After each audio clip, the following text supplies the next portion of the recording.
Okay, so this is a biggie. This is something that I would like some answers on, that I think we deserve some answers on in a society such as we have now, where we do not want gender and sex discrimination. We want people to be judged as individuals based on their individual talents, not grouped together based on what they have hanging between their legs. So it was a positive move at the start of this month when the Royal Air Force became the first of the British Armed Forces to implement this change. Quite a big change in opening up all combat roles to female applicants as well as male applicants. The British Army and the Royal Navy will be following suit over the next couple of years. Is that a positive change? I think it's a positive change. Why should you be disbarred from doing a job based on whether you produce sperm or eggs, right? When the relevant characteristics is whether you can meet the physical requirements of the job. I'm absolutely on board with that. Tobias Ellwood and the Ministry of Defence must be on board with that, because they were very keen to tweet as quickly as they could, crowing about this change and how anti-discrimination therefore the Royal Air Force is. The fly in this particular ointment, and what I would like some answers to, is how the Royal Air Force can be crowing about this when they are one of the biggest sexual discriminators in the United Kingdom, doing things that no civilian organisation would be allowed to get away with. And what I mean by that is, in terms of their recruitment, they set different standards for male and female applicants. So let me give you an example here, and I could give you the example, I suppose, of pilot is the classic one, but I'm going to give you the example of RAF medic. The figures are more or less the same. It's the same thing involved, but because you can viscerally imagine how being able to run with your trauma kit on your bag is going to make a difference, I thought these were quite interesting figures to show. Let me show you the figures of what's required for a male and female recruit. Now let's just get the elephant in the room out the way. Age also seems to be a factor. And yeah, I can quite understand some 20-year-old guy completing that run over a minute faster than I've completed it and being told, I'm sorry son, you can't run fast enough to adequately do this job, you're just not fit enough.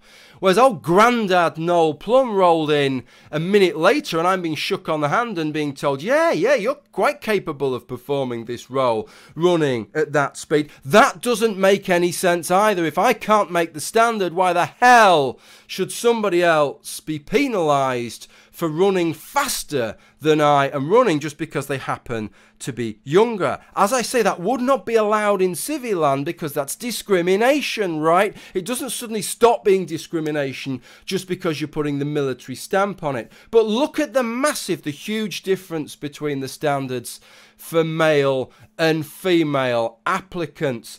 Imagine the scenario. This is why I picked medic. Somebody's injured on the airstrip. You're having to run there. Your trauma bag's on your back. Seemingly, they would expect a young male applicant to perform that run. If you can perform that kind of run in 11 minutes, 11 seconds, then you can get to that casually fast enough to be as efficient operationally as we would expect you to be. Right? If you're slower than that, I'm sorry, we can do a bit better than you. You don't quite cut the mustard as far as we're concerned. But bafflingly, if you were a female applicant, you could do that, you could make that run 2 minutes slower and you'd still be getting to the casualty on time. Imagine the scenario.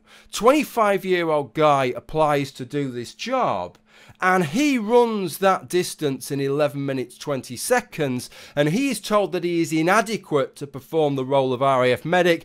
Go pick up your bags and fuck off, right, because you're not good enough for us. His twin sister on the same day does the same test and she rolls in 2 minutes after he's finished and she is good enough to be an RAF medic. Poof! And my brain just doesn't compute.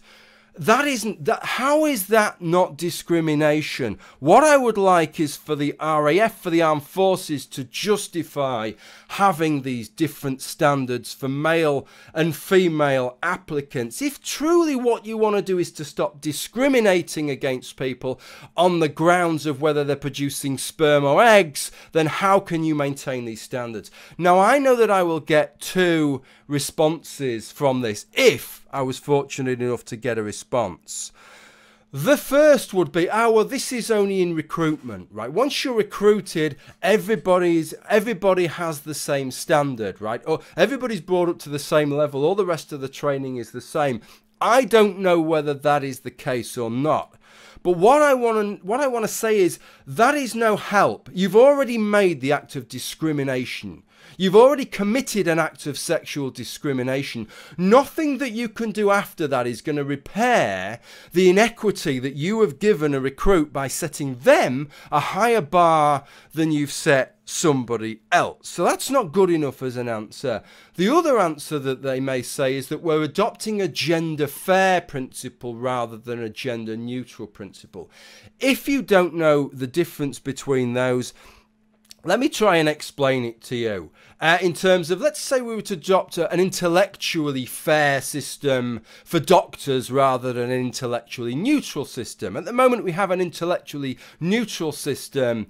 If you want to become a doctor and a hospital's applying for doctors, they will have expected you to have done 5 years medical training at a university to become a doctor. And that is the same for everybody. That is intellectually neutral. An intellectually fair system would be to say, if you're very, very intelligent, then we expect you to have done 5 years medical training at a university. But if you're as thick as pig shit, right, well, that would be unfair. There's no way somebody who's as thick as pig shit could do 5 years medical training at a university. So all you've got to have done is to have read a first aid manual and know how to put an arm in a sling, right? Because we're going to be intellectually fair.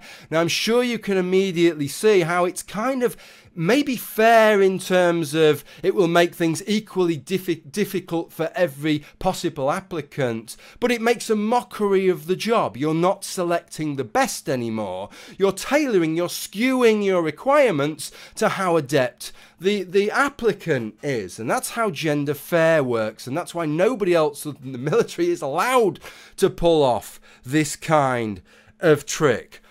But the problem that I have, A, is the fact that gender fair simply isn't fair in the first place, because you're setting different standards based on what people have between their legs, rather than looking at what the job role requires and saying what is adequate and what isn't.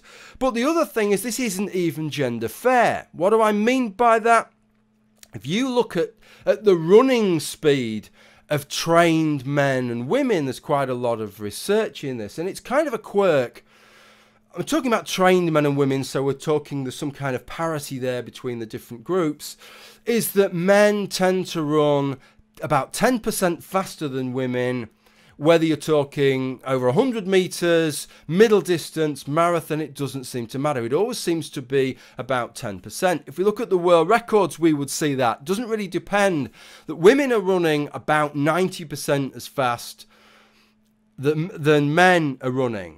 The interesting thing is then, if we were to make this gender fair, that means that the pastimes for the women should account for that, right? It should be about, they should be running about 90% of the rate that men are running. But if we punch these numbers, what we actually find is that the requirements that the RAF have is that women have to run about 80 to 85% as fast as the male applicants have to run.